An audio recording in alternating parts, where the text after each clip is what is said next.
नमस्ते। आज मैले एउटा किताब टक द टक भन्ने बुक पढिरहेको थिएँ। यसमा भएका दुई तिनवटा कुराहरू म तपाईँहरूले सेयर गर्न चाहेँ, जुन हाम्रो जीवनमा चाहिँ एकदम यो कुराले एकदम सपोर्ट गर्छ हामीलाई। यो कुराले चाहिँ हाम्रो जीवनमा भोगिराखेको हुन्छौँ। यसमा के लेखेको छ भने, एउटा सक्छु भन्ने लाग्छ या सक्दिनँ भन्ने लाग्छ, यो दुवै अवस्थामा तपाईँ सही हुनुहुन्छ। तपाईँ जुनसुकै अवस्थामा पनि तपाईँ सही नै हुनुहुन्छ।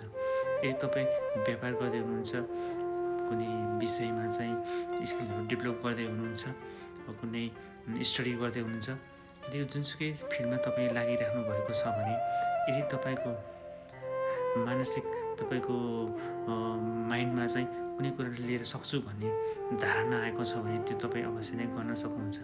यदि तपाईँ सक्दिनँ भन्नुहुन्छ भने त्यस कुरा तपाईँ हासिल गर्न नसक्ने पनि हुनसक्छ। यो सम्पूर्ण तपाईँको सोचाइमा भर पर्ने कुरा हो। अनि यहाँ के लेखेको छ भने, अर्को कुनै पनि कठिनाइ भइरहेको छ भने पहिला आफ्नो दृष्टिकोण पढ्नुहोस्। हामी हाम्रो जीवनमा कुनै पनि कार्य गर्दाखेरि कुनै समस्या आउँछ भने हामी सर्वप्रथम त्यो समस्यालाई कसरी हेर्छौँ, हाम्रो त्यो दृष्टिकोणमा फरक पर्छ। यदि हामीले दृष्टिकोणलाई परिवर्तन गर्छौँ र हेर्छौँ भने र त्यो समस्या हामीले देखिरहेको समस्या त्यो वास्तविक समस्या नभए एउटा अवसर पनि हुनसक्छ। त्यसैले हरेक समस्याभित्र एउटा चाहिँ अवसर लुकेर आएको हुन्छ। प्रत्येक समस्यालाई हामीले चिनेर त्यो समस्यालाई एउटा खुड्किलो बनाएर, समस्यामा एउटा सिडी बनाएर हामी अगाडि बढ्न सक्यौँ भने हामी सफल हुन सक्छौँ भनेर यो किताबमा एकदम राम्रोसँग व्याख्या गरिएको रहेछ।